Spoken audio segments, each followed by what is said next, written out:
All right, boys and girls, welcome back to the drive-through for another Fifth Bell edition. Sponsored as always by the deli. Hungry? Stop by the deli. And don't even be afraid to put some Buffalo Ranch dip on your sandwich as a condiment. All right, so it says find the angle between the diagonal of a cube and one of its edges. Okay, so a cube has how many edges does a cube have? Let's see. 1, 2, 3, 4, 5, 6, 7. It's harder than I thought. 8, 9, 10, 11, 12 edges. Is that right? Okay, I should have known that. All right, so we are specifically looking for,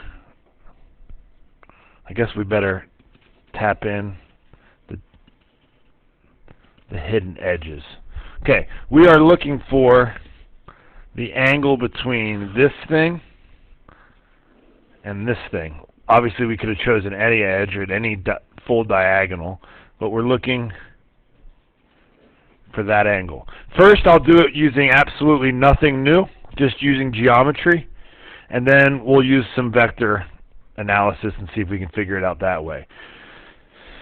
So maybe we should just call this 1, 1, 1. They're all 1. Then what would the diagonal of the base be? How long is that pink diagonal? That would be radical 2. So now we've got another right triangle that I will pull out that looks kind of like this. And here's your right angle. And we've got radical 2 for this. And we've got 1 for that. So then what's the hypotenuse? That would be radical 3. The square root of 1 squared plus radical 2 squared is radical 3. Okay? So, now I'll just redraw another triangle. We're looking for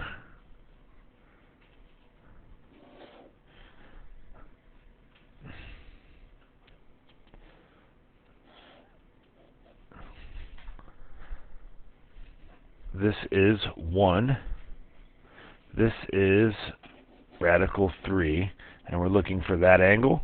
So it's adjacent over hypotenuse. So it's theta is going to be the cosine inverse of 1 over radical 3. And I believe that's 54.7. No? Is that right? It's not. What is that? Is it 54.7?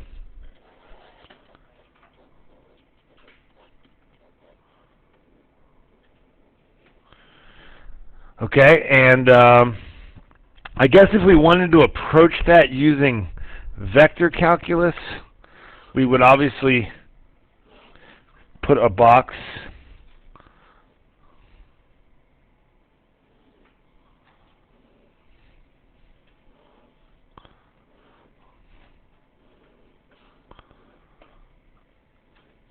oh dear,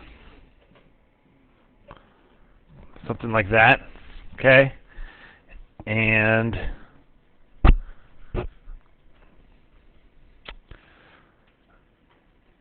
oh yeah, I know how we'll do this. We'll use the dot product. Okay, so let's call this, well, let's just draw a diagonal. Which diagonal do I want?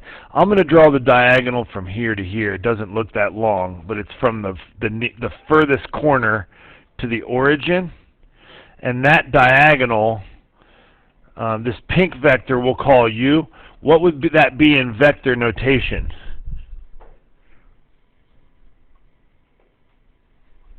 Wouldn't it just be 1, 1, 1? Right? Our initial point is 0, 0, 0. Our terminal point is 1, 1, 1, right? Does everybody agree with that? Okay, now what would we call this red vector, which I will call V?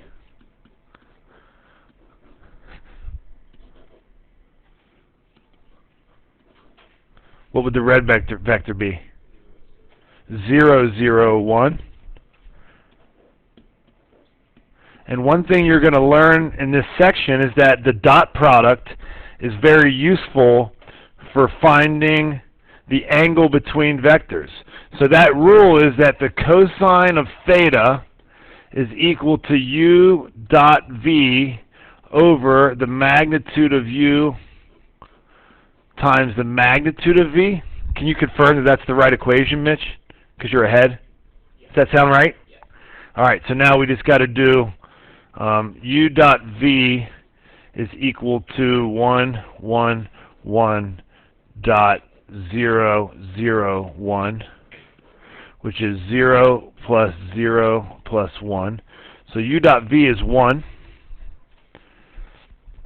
The magnitude of u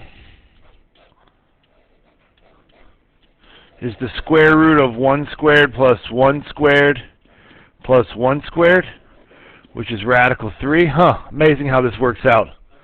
And the magnitude of v is the square root of 0 squared plus 0 squared plus 1 squared, which is radical 1, which is 1.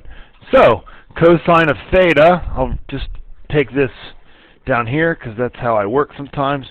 Cosine of theta is equal to 1 over radical 3 times 1. And now it's the exact same answer. Theta is 54.7 degrees, which I believe is the Michael Jackson. That's a 3, 4, 5 triangle, I think.